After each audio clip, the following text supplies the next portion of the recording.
I just thought of a new word. It would be like XP osmosis. So that's the natural, because you said you like getting XP the natural way. So how about that? Yeah. Like you just kind of like, you just absorb the XP. You don't go out and actively try to level up. It makes it sound like almost like I prefer a water birth and a midwife at home.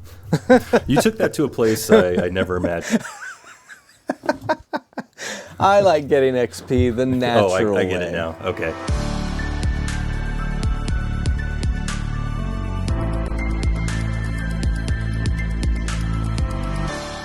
And welcome to episode 21 of Starfield with Normal People. My name is Michael and I am here with Duane. What's up, everybody? What is going on? Oh man, I'm having a fabulous week, Michael. Just doing a lot of Starfielding. Not Snorfield, by the way, which is what someone said in our comments section. I don't agree with that statement. I laughed. I did laugh. That was a new one. That was a new one for me too. But yeah, playing Starfield and, just living my life, trying to make my way in the universe. I hear that. Michael, how was your week? Oh man, I've been grinding up to level 100. Yeah, it's the only achievement that I have left to get in Starfield, at least until they add more with DLC someday. But I'm going to high-level planets, trying to find the meanest, scariest beasts, and just mowing tons of them down until I run out of bullets. 1,000 planet achievement? That's an achievement, right? No, all planets? So they have touching down on 100 planets. 100, okay. But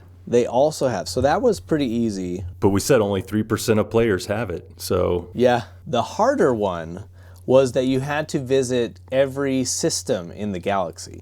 And some stars sort of like overlap. So some, like if you're just looking at the star map, here's a tip for anyone that doesn't know. If your star looks like a solid white dot, it means you have not been there yet. And if it's glowing like a star, that means you have been there. But sometimes a solid white dot will be hiding behind a glowing star. So it gets a little tough after a while to keep track of which galaxies you've been to. Star systems. Excuse me. I'm seeing white dots. Have you seen a doctor? No, just white dots. Just dad joke. Bad dad joke. It took me a second, but I got it. Well, Michael, someone actually bought the extended warranty from the people selling ship warranties in space, right? We've seen this kind of like call to the famous, and we actually parodied this in one of our videos where we talk about drive-thrus having like a robot asking you if you want a robot voice. Yeah, robot voice. But right at the beginning of the video, you get like a spam phone call, and it's like, do you want to extend your car warranty? It's such a meme that Bethesda went and put it right into the game. But someone actually went out and bought the extended warranty. Yeah, just about every Starfield player has seen this ship, and you have the option to just attack them. But yeah, a user on the Starfield subreddit named Various Counter actually paid for it, but they didn't get the most expensive one. Apparently they got the 50,000 credits warranty version. And I love that there's choices, by the way. I mean, it's not just a warranty. You can get like the silver, the platinum, the gold warranty. This is hilarious. And as far as I know, for instance, the Platinum Elite plan, you spend 200,000 credits. As far as I know, you don't get any benefit. Yeah. Wow. Yeah. You should get an achievement for that at least. You don't get any benefit. You just get you get the warranty on like a data pad or something. It's just like real life insurance. Yeah. This person was brave enough to actually document buying one. Most people wouldn't waste the credits on even, I guess you could always quick save, but that's true. I mean, I never think of that when I'm in the game. I'm not thinking of save scumming. Now I can't even remember because that guy corrected us in the comments. He's like, it's scum saving. We got corrected. So I'm pretty sure that we were saying scum saving and it's save scumming. Yes. Okay. Yep. So yeah, that's not on my mind to save scum, but here's what I have. I have regret save scumming because something bad happens and then I'm like, I should have saved. Or I should have, not like 3 hours ago or the last autosave, which is like ridiculously, far behind now. So I have saves coming, regret. Is there a, like, there's buyer's remorse. So is there, it's because there's no word for not saving. It's I think there is. It's foolishness. Well, listen. I mean, I grew up in the era of Nintendo Entertainment System. There weren't a whole lot of saves happening on the NES. Let me tell you. Okay, it was basically like Zelda came out with a battery embedded into the cartridge, and that was revolutionary, my friend, because then you could actually save. You could, but of course, the saving very rare was entering in 50 characters on the screen, and it was like, I remember, is that an O codes. or is that a 0? Or, there was a lot of ambiguous characters going on. I remember lots of games that you would get past a certain level and then you get the code. Would show a code on the screen and you would get your notebook and write it down. Right. So you could pick up where you left off next time. Yeah, you people don't know how good you have it now with just saving whenever you want. But then, I mean, people go like you want the survivor mode. You actually crave old school roguelike or roguelite style gaming. Yeah, I do somewhat. There's certain, like, permadeath is, I don't know, I've got to be in the right mood for it. Because permadeath, like Don't Starve is a great game for survival and permadeath. And then you've got, one of my favorite games was The Long Dark. And yeah, like, you would see things going south and you'd freak out because you're about to lose that character forever. I was reading about survivor mode in Fallout because I've never done it, and they said to get the water perk. I think it's Aqua Boy, because you can actually bypass a lot of stuff through water, and it's safer, and you don't take rads, and you can breathe underwater. So it's like a perk that no one ever takes, but it's really helpful in survivor mode apparently, because they're spending a lot of time running away. You're literally like, I can't fight this guy right now. I'm running away. That's what I think will be interesting if Starfield has survivor mode where you have to eat and drink. Then those perks, like, I think we've talked about how worthless the food perks seem right now in the game. Right. It's just like, who cares? Sure, like, food has some bonuses, maybe, but I honestly, like, I just don't pay attention to those very much. And food is everywhere in the game. Like, food is all over the place. It's easy to get. It doesn't give you a whole lot of health, like we've talked about before, because maybe you can level it up and it gives you more, but initially it's like five health, for the trouble of picking it up and eating it and carrying it or whatever. It just doesn't seem that worth it. I got a new skill set in Starfield. I was going to ask you about that because you went through NG. You're on NG +1, and you +2 actually. You're on +2 now. So is this this is the new skill set? Because you can keep your skills. Keep your skills. You get to do the game again, but you keep your skills. Yeah, I thought I saw you mention on our Discord that you completely wiped the slate, and now you know what skills to pick. What I was saying was that I'm excited to do that soon, but I'm not going to do it until I hit level 100 on this character. I see. I'm excited to do a new character. Who knows? Gotcha. It might take me a few more weeks. By the way, someone posted a video in our Discord of a 3-hour speed run, or 3 hours to level 100, which... No way. Yeah.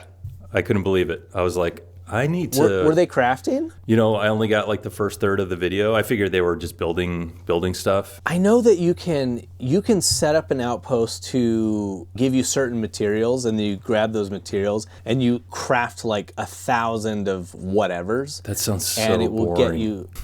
Yeah, I did it for like a minute.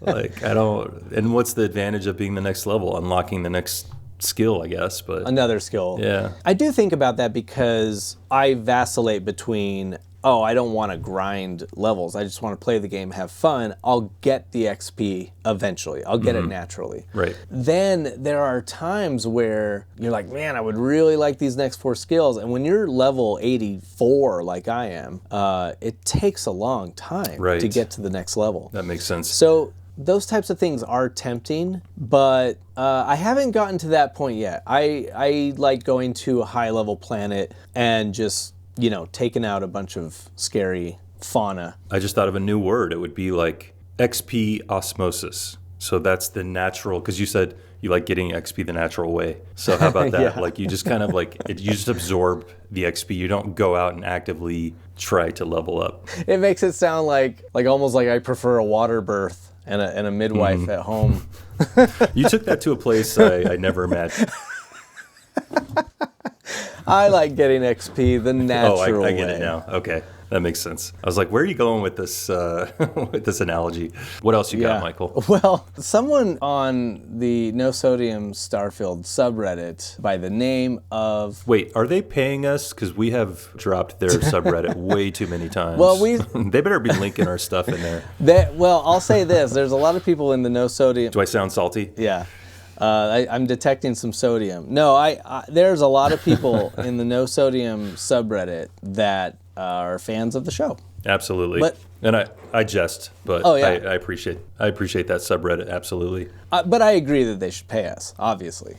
Of course. Come on. But a user by the name of OB pointed out, they said, I don't think I've ever shot so many enemies in the B-hole before Starfield. So ball joint? Oh, B-hole. B-hole. They pointed out that because a lot of enemies will sometimes drop to the floor and sort of present their derriere, a lot of them get shot right up Main Street, as Deadpool would say. I don't know that I've noticed that, although I'm not looking for it per se. Necessarily, although I don't have the booty mod that you can get, that makes everybody's butt huge. So I think if I install that mod, I would have a better chance of noticing this. But yeah, I actually one time I was in quite a firefight, and as I was running away, I saw that I had a very unfortunately placed bullet hole right where it would go. Yeah. Where the sun don't shine. Right where the sun don't shine. Although there's a group of people that actually will go out and make sure the sun does shine where the sun don't shine. Right. Yeah. Who are those people? I don't know what they call themselves. What group? But you should, if you're listening, the Great Cornholios. If you're listening, you should definitely Google it. It is pretty hilarious. Not at work though. Wait, there's videos? I mean, they don't show anything. The gears are turning. I'm sure there's a Vice documentary about it somewhere.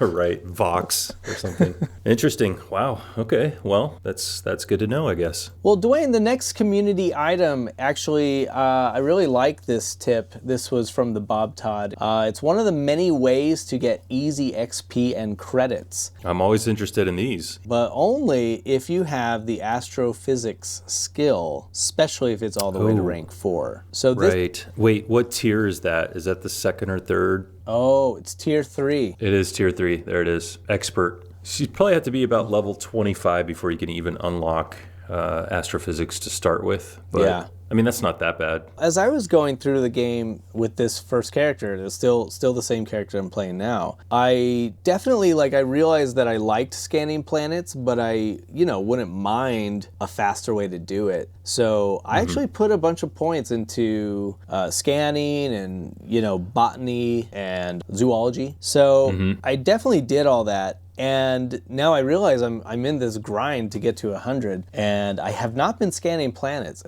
from the star map, and that is something that I could be doing. So I'll probably be doing that to grind out my levels for a bit until I get bored. I never have a plan to grind my levels. I just play the game. Yeah. So I guess that means I'm not taking leveling up seriously. I mean, you're role playing. You're just living the Starfield life. You're just in there. And I have to tell you, I'm only doing this because of that friggin' achievement, and I can't wait to be free of it and live my life the way Duane lives his. So yeah, I mean, honestly, you should install Starfield on your PC, the laptop that you have, and enable mods, because those disable achievements unless you get the achievement mod that allows you to use mods and keep achievements. But point is, you could free yourself of these awful achievements that are holding you down from living your best creative Starfield life, Michael. Yeah, I know. Well, and here's the funny thing is, when Xbox 360 first came out and they added achievements, it was fun. And then I remember I had to send my 360, to get fixed because I got the red ring of death. And because I temporarily didn't have a console in the house, I was like, you know what? I should get a Nintendo Wii. So I got a Nintendo Wii. Here's what I found. Achievements had ruined me. As I was playing games on the Wii, I had this weird thought of, I'm not earning any achievements. So does this matter? It was so strange to have that happen to me, where the achievements made gameplay worth something. But Michael, when you get to video game heaven and Saint Mario is at the gates, the pearly gates, and he starts to look at all your achievements, I mean, you're a shoo-in. Yeah, I'm making it in. Think about it though, like what's the end game on an achievement? Because do you go back and peruse all your old achievements ever? Like, do you kind of, look at my awards? I know people that do a little bit. I have some achievement hunter friends. I have sometimes to just be like, hey, look at this. This was a difficult one. But yeah, no, almost never. Wait. We're on a video call right now, and I'm is that a quilt with all your achievements hanging right behind you? Like, that's right. Every achievement I have turned into a quilt square. No, but my point is, like, it is ridiculous. Like, and just so you know, I'm clean of that behavior now to an extent. So I became actually very anti-achievement for quite a long time, where I was just like, no, I'm just having fun. So I will go after achievements only when a game is really, really fun and I just think, I got most of the others. I can probably get that one, so I'm going to get that one. You know, yeah, so and like there's that endorphin like rush when it comes on the screen. Yeah. And if it is something like this level 100 achievement, it's the last one. Like when you pull that off, there's going to be an endorphin rush that's like, yes. Yep. And that does make the gameplay after that much sweeter, I think, in a way. So, yep. But the initial grind kind of on the last one or the last few, seems like it might not be as fun. I think with my play style, they just happen randomly. I'm like, oh, that was an achievement. I didn't even realize it. So it's kind of cool to see it pop on the screen. And then once in a while, like when I'm in the Steam page, like I'll see some of the other available achievements. And then I might, in the back of my head, I might put it on the back burner and think, oh, well, if I do a few more of this task, then I'll get that other achievement. But yeah, definitely not an achievement hunter by any means. I do have some friends that once they've gotten all the achievements that they can get, they're kind of done with that game. And I'm not like that at all. Like, we've talked about my comfort games. I just enjoy playing them. And like Skyrim, I never really cared about the achievements. I just wanted to role play. I just wanted to be in that world. And it wasn't until this last summer before Starfield came out that I just thought, you know what? Before Starfield comes out, I'm going to get all the remaining achievements in Skyrim. And it was tough. I think I put in like 350 hours of a new character just to get the achievements, and I did it. But yeah, I don't normally do that. That's not normally how I play games. It was Skyrim and Barbie Horse. I mean, you had to get both of those games, all the achievements, and it was worth it. It was so worth it, especially Barbie. A lot of diamonds, a lot of diamond achievements. How does this all relate back to the astrophysics skill? Well, so essentially what you do is you go through the star system.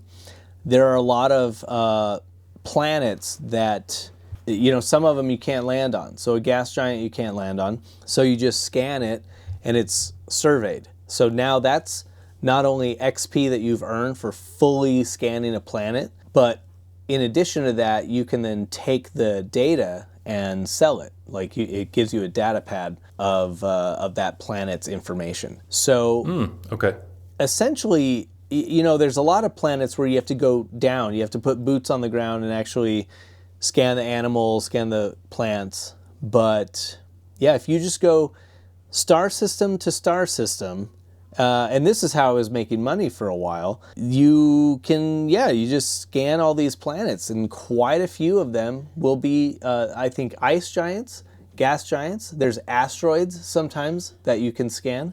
And as soon as you scan it, it counts as being instantly surveyed. Now, nice. The reason astrophysics comes into play as well is oh man, early on, I almost didn't even remember this. Early on, you have to fly to a planet to scan it, right? You have to travel to it, you have to be in its orbit, and then you can survey. With astrophysics at tier 4, I can actually go without traveling to the planets. I can scan everything in that system, and then I can go like a few stars over and scan everything within a certain radius of that star system. 30 light years, it says. 30 light years. So there you go. And that's phenomenal. I mean, and that actually reminds me of that speedrun video I mentioned earlier, because how quickly this person was moving through the universe was mind-boggling. I mean, most of it's just menu speed and knowing the game mechanics. Right. But this person was like, on this planet, here, there. And I mean, the fast travel is insane when you remember to use it. Like half the time I'm like running back to my ship and I'm like, I could have fast traveled. What the heck am I doing, Like, it's kind of the opposite of what we were talking about before with slowing down and enjoying, like, the environment. This is the exact opposite. Like, if you have a thing you're trying to do, you can speed around this game with unbelievable efficiency. That's what I like about how you explore swaths of land is I'm not a fan of caves, but if there's a cave on the way to where I'm going, I'm going to walk past it because then it adds that point onto the map. And then the more of those points you uncover, you have a bunch of fast travel spots that you can use to navigate. So that is interesting. That actually reminds me of a tip that I read that I did not know. And that is that if you are stuck in a cave, or if you are stuck on someone else's ship, and you're in orbit, you're in space, Happens a lot, actually. You can fast travel back to your ship from anywhere. So I didn't know you could do this from a cave. What you do is you open your map, and it's either you can do it both ways. So it's either your star map or it's the local map. So wherever you see your ship, you can then fast travel there. I have been navigating my way out of caves, out of dark caves. I had no idea that you could do this. So I think that's going to be a helpful tip. That actually leads us into our next bullet point, which is tips that make you feel dumb for not knowing them. Right? Yeah. Where did you find this list of tips, Michael? Where do you think I found it? The low sodium Starfield subreddit by any chance? Sodium, yeah. Sweet. Yeah, so they're the best over there. Yep. These are pretty great tips. So I thought we could take a look at this. Yeah. All right, well, we got one right here. It says, I was terrible at space combat, kept getting shot by ships behind me. I could never get them in my sights. Then I realized it's much easier if you don't boost. See, that goes against logic, right? And you actually slow down your ship, which is the S key on PC. Slowing down my ship to an almost dead stop increases maneuverability so much. I can do a 360 backflip and get them in my sights so much easier. Yeah, I never would have thought of this. I have a rebuttal to this. It might depend on his ship, because I would love to be corrected if I'm wrong, but I believe your engine speed has a sweet spot in the middle. If you're all the way low, you're not going to turn as fast because you're not moving. Again, I could be mistaken. I haven't tested this, but early on in gameplay, I'm pretty sure it said that in the middle, you're still going, but you're not going so fast that your turn radius is not great. If you're listening to this and you have a thought on this, let us know, because isn't it better to be in the middle? It's still a good tip because a lot of people gun it. And you cannot turn as fast if you're gunning it and going as fast as possible. So that's true. My first inclination is to hit the boost for sure. There's a follow-up comment which says you can actually go into the menus, select very easy in the difficulty if you're in a dogfight, if you suck at space combat, and then change it back to whatever difficulty setting you had before, and the space combat would be much easier. Yeah. Just for the combat. That's a good idea. It's kind of cheesing it, but I mean, I know people can get frustrated when their ship blows up or when they don't have the best ship or defenses or skills or whatever for space combat. I've had some tough ship battles that, were very frustrating because I hadn't put anything into ships. That's kind of what I was talking about with starting a new character. Like, I have just been doing this well-rounded character where I'm dabbling in a bunch of different things. And honestly, I think I want to do a character from all 5, like 5 characters based on the 5 areas of expertise. Right. I think that would be really interesting. Well, it'd be a kind of more efficient way to explore that tier completely, given how many points it takes to fill out a complete, section. So, I think that's a good idea. I've already decided that my first new, more focused character is going to be a melee build because I just didn't touch melee hardly at all in this game, unless I ran out of bullets, which was almost never. So I really just want to explore that because I was looking at the skills and I think early on we talked about how this game just is not built for a melee build. I'm starting to take that back a little bit because I saw that some of the skills included getting a percentage of your health back with each melee kill.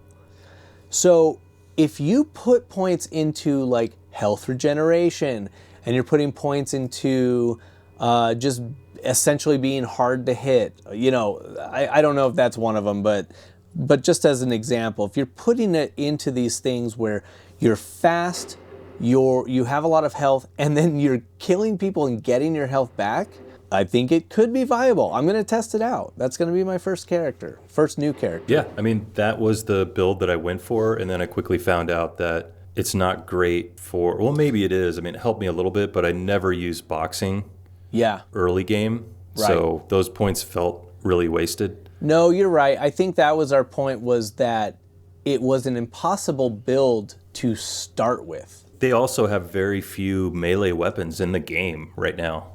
I would love to see them expand melee weapons because you get you get the axes and you get there's one other thing, knives, right? I've noticed that they have quite a few knives. They have, I guess I say quite a few. It's 2, maybe 2 or 3. But then they have a short sword. They have the Tonto. Yeah. And then they have the Varun Pain Blade, which I think the Pain Blade is the most.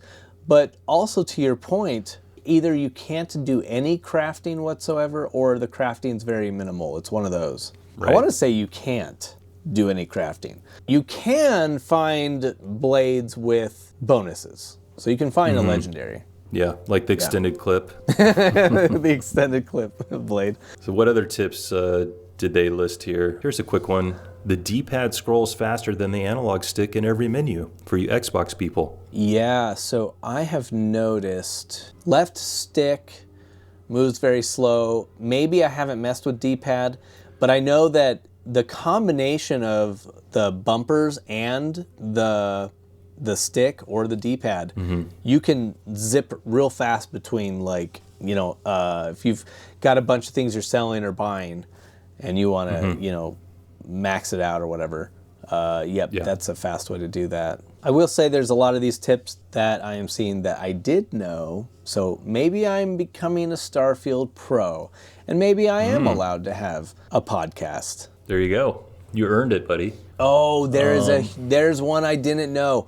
Apparently, mag weapons. I have not tested this, but apparently mag weapons can be charged before you release the trigger. What? I don't know. I didn't know that. That's what somebody said. Now, we need to test that. That sounds bogus, but it could be it's written on the internet, so it's got to be true. It's got to be true. I'll tell you one thing that is true, though, that a lot of people don't know. When you are using your laser cutter to mine resources, you can actually hold left trigger to make it fire basically hotter, and it will it has a cooldown period, and you will reach that faster. But here's what's cool. The next time you're out cutting rocks, hold left trigger without blasting the laser. you're going to see a little reticule of like, it's like 3 lines or something, and it's going to go whoop, and it's going to go right to the middle, and that's going to tell you it's going to be all the way charged as soon as you hit it. And the rocks just go clink, clink, clink, like you just get them fast. So these rocks are way too hard. You need to cut it. So make sure you try that if you are, I believe on PC, it is right click. Aha. So good to know. Using that, you can mine for resources faster. Here's a tip from Cryptographer Waste 77. When you first arrive at a planet with life, there's an easy way to check if there's aquatic life. You know, you have that frustration where you're trying to scan the planet 100%, and you're not sure if you have to go into the water to find stuff. Click on the ocean as a landing zone, even though it won't let you land there.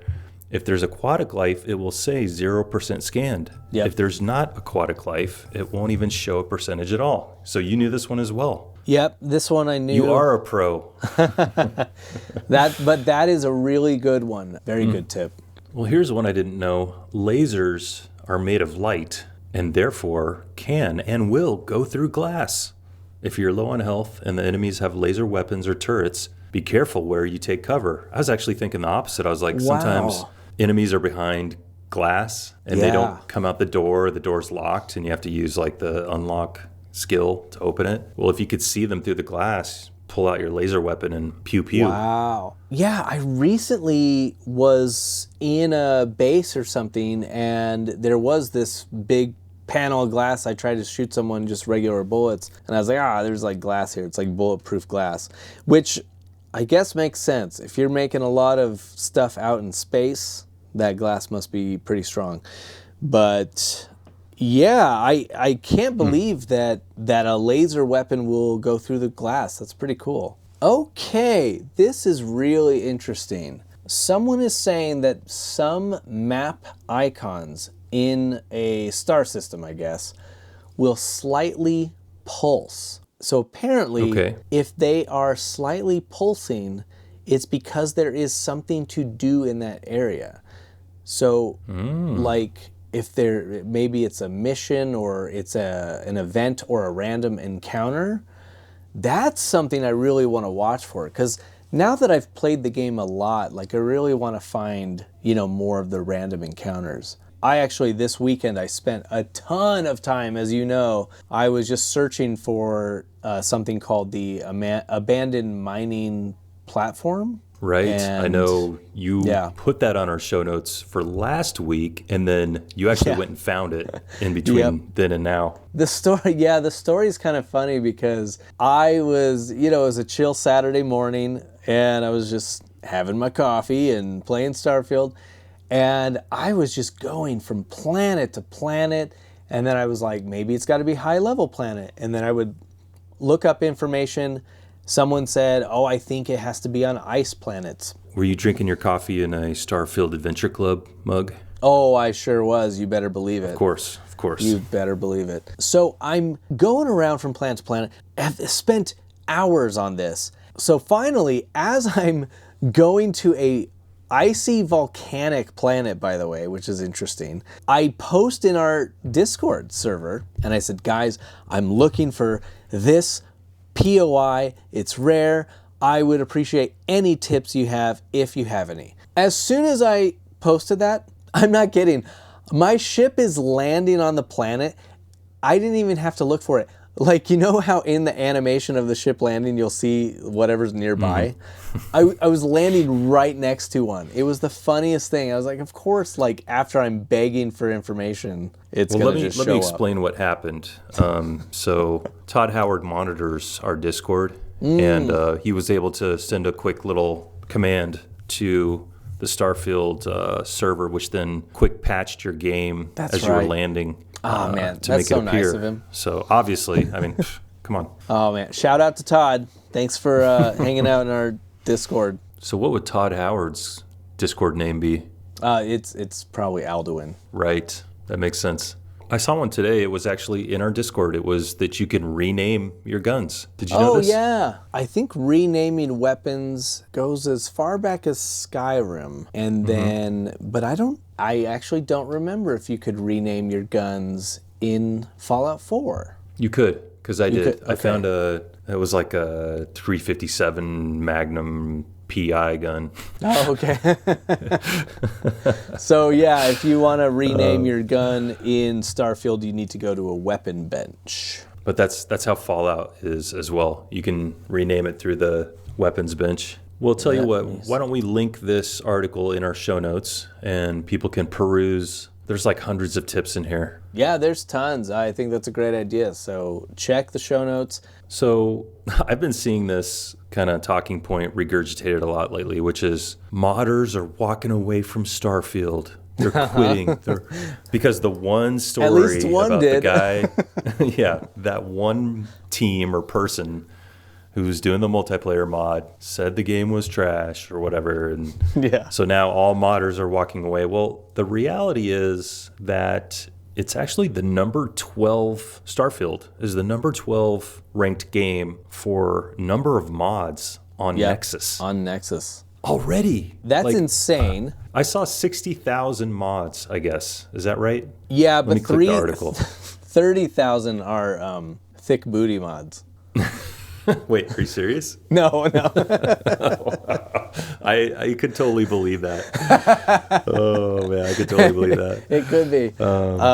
No, but this actually is amazing because, number one, the game is new. And I know it's not brand new. It's been out for a few months, but it sure as hell is newer than most of the other games that are there. So number 12 is crazy for that reason. And then the other reason is because mod support has not been released yet. Official mod support. I've modded several games in the past. I did levels for Half-Life, a couple other first-person shooters, and the thing is, when they do a sequel, they a lot of times use the same engine or the same development tools and the same naming conventions. Basically what I'm getting at is a modder can create mods based on the game before the tools are released because it uses all the same technology as Skyrim or as Fallout 4 or Fallout 76, you know. Yeah, I mean it's easy to make mods. Now how many more are we going to get when they do release the creation engine? What's it called? Creation Club. Creation Club. Yeah. Not just a Sunday school thing. Yeah. That's funny. Yeah, I'm really excited. I love that they, I'm a filthy console peasant, but I love that they put mods on the Xbox. Right. So that's going to be fun. I'm really just curious what people are going to do. I generally stay away from things that are not lore friendly, just because that's just what kind of nerd I am. I kind of agree with you. I don't want Star Wars mods in my Starfield. Yeah. I don't mix my Fruit Loops and my Cheerios, and I'm not putting Mandalorian in my Starfield, okay? And it's funny because one of my favorite armors is basically your cosplaying in Starfield as Mandalorian. Like it's very similar. I'm blanking on the name, but there's a type of armor that's very similar to Mandalorian armor. It's called Boba Fettian armor. It's sort of reddish, and then there's silver plating on it. But what I love even more is that you can get, I think it's like Sidonian Guard, which is the same armor except it's bright green on the underneath part, the fabric part. So it's very, and I think you can only get it from the UC distribution lady that's there in New Atlantis. Fashion tip of the week. There you go. Heard it here, Big fan. folks. Mod support should be coming pretty soon, early this year. So very excited to see what the community is going to put together. I got to finish watching that level up in 3 hours to level 100 video so I can finish the game, so I can then download mods. Like your thing is get the achievements, then have fun. My thing is finish the game and then really install the mods I want at that point. Yep. All 30,000 booty mods. Yep. Well, should we move on to our Starfield Adventure Club, Michael? We have a Discord. Yeah. There are people in it, our friends, and we have a club. It's like a book club where you can go to a planet that we pick weekly. Yep. Every Wednesday, we all go and explore and talk about the planet. And yes, last week everyone went to Cassiopeia 1. People are writing stories. Like, we have people in our group that are essentially authors at this point. Yeah. And others that are photographers using the photo mode in the game. They're putting together some really cool stuff. Quick idea. We package all this stuff together, make an ebook. Oh, see? That's a we good won't idea. tell them. We'll steal all their content and make an ebook. Shh, don't tell anyone. Don't tell the Discord. But it's good stuff. Like it's fun to read. People get really, really creative with it. So yeah, come in the Discord and check out the Starfield Adventure Club. Hey, you know what we're gonna do though? We sent out mugs, to the first few winners, right? Yeah. We got one of our Discord members to make patches. Who made the patches? Yeah, so someone by the name of Zegra Rocks in Discord has been making patches for themselves, but then being such an awesome member of the community, they thought, well, why don't I just make a whole bunch of them? And then he actually sent us some Starfield Adventure Club patches that look amazing, and we are gonna start sending these out. You're actually holding one up right now. It's beautiful. Beautiful, Yeah. How do I get one of those? Well, you got to participate in the Starfield Adventure Club. It's very easy. You click on the link in the show notes. You just come to the Discord and you just visit the planet that we're all visiting that week and just take some good pictures or tell a fun story, and you could be the weekly winner. Shout out to Zegra Rocks. Hey, they really do rock. So thank you for those patches, and now those are going to be our awards for the Starfield Adventure Club for the next couple of times, and we might go back to coffee mugs too, which we do still have those on our Redbubble merch site. Yep, we still got them on the merch site. One. I will say, but wait, there's more. Just one more thing. Our late friend Billy Mays. I thought you were going to say Steve Jobs. One more thing. So the one more thing is actually that my wife for Christmas had made some beautiful stickers for the Starfield Adventure Club. And I don't see any reason that we can't throw one of those in there as well. So if you're one of our weekly winners of the Starfield Adventure Club entry, then yeah, you're going to get a patch and you're going to get a sticker. Michael, for every winner, I'm going to whack myself in the forehead with a large wooden board as penance for all the bad jokes that I tell on this podcast. So that's good. That's worth it. So come into the Starfield Adventure Club, and then Duane will hit himself in the face. We also have Drive, which is the shipbuilding challenge every Sunday night. Oliver and Bazahadro have come up with a list of cool challenges, I guess you could say. So previous to this week, they actually were doing engines in the front, party in the back, I would assume. And then this week, they're actually doing Transformer or Gundam style. I cannot believe the entries that we're seeing. It is really incredible. I can't, we have some really talented shipbuilders in this community.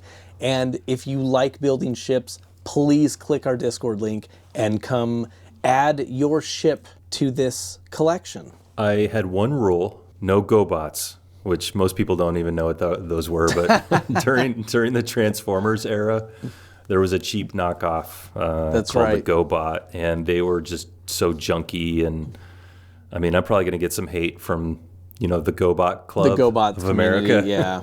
Yeah. Probably a lot of crossover. All right, you could build a GoBot ship. Impress me with your GoBot ship. Go ahead. The Betamax of Transformers. Exactly. Yeah, we also have, it's not a weekly challenge necessarily, but we have an open group we call it Cribs, and that's for people that build a nice little outpost and you want to share it. I like looking at people's outposts. I think it's really fun. It gives me decorating ideas or like places to go and check out too, because it's like, I built my outpost here, and I was like, I want to go explore that area that they built. My thing with outposts is I always end up building them like really sort of big, like I'll just build a lot of buildings, and every once in a while I'll see someone that just puts one like hab, one little room, but then they intricately decorate that room, and it makes it really homey and interesting and lived in. Like, it looks very lived in. So that's something that next time I build an outpost, that's what I want to do. I like the big fortress that someone built with all the walls. Did you see that one? Oh my gosh, yeah. Because I love base building and tower defense style stuff. So I was like, yeah, I want to build something like that. I feel like a lot of those pieces of the wall were actually built out of their modules for like import and exporting materials and stuff. That's so exactly I don't know, what they, yep. I don't know how many of them were functional. There were a lot. It looked like there were all functional hundreds. because they all form a wall. Right, yeah. So very, very cool. We talked about things we didn't know or tips that we didn't know of. I didn't realize that your base can randomly get attacked by spacers. Like, that's programmed into the game. I haven't had that happen. That's interesting. Yeah, I haven't. I had one outpost that I spent quite a bit of time at that I was actually sort of building it out, but I never saw that happen. That does make sense to why you'd want to build turrets and stuff. Mm-hmm. Yeah, I do want to see that more, because if I'm going to build an outpost and just like stay there, I want some sort of opposition or something to deal with. Perfect. All right. Well, we have friends of the show, and those are people that contribute via the YouTube thanks and the membership on YouTube. If you're interested in doing that, definitely go on YouTube and join us. We appreciate that. Yeah, there's 3 different tiers available. You can be a normal person, you can be a very normal person, or you can be a super normal person. So there you go. Love it. And I shall strike thy forehead 3 times for the very normal person contribution. Oh, yeah. And twice, Duane. thusly, for the, what's the second tier? Sort of normal? So the very normal person. Very normal. Yeah. And once for just normal. Yeah, you only get one. We don't want to give Duane a concussion unnecessarily. I don't need too many lumps up there. Thanks to everyone that listens on Spotify, Apple, and thank you to those watching on YouTube. All the links that we talked about are provided in the show notes below. Extra special thanks for comments and feedback. Man, feedback has been awesome lately. We love the comments, and thank you. Yes, we love talking to people. Also, if you like the show, please consider dropping a 5-star review on your favorite podcast app. That would really help us out. And maybe go onto your second favorite podcast app and do it there too. There you go. Thanks for traveling the Starfield with us. Make sure you subscribe, because we will be back for more next week. Yes, we will. We'll see you then.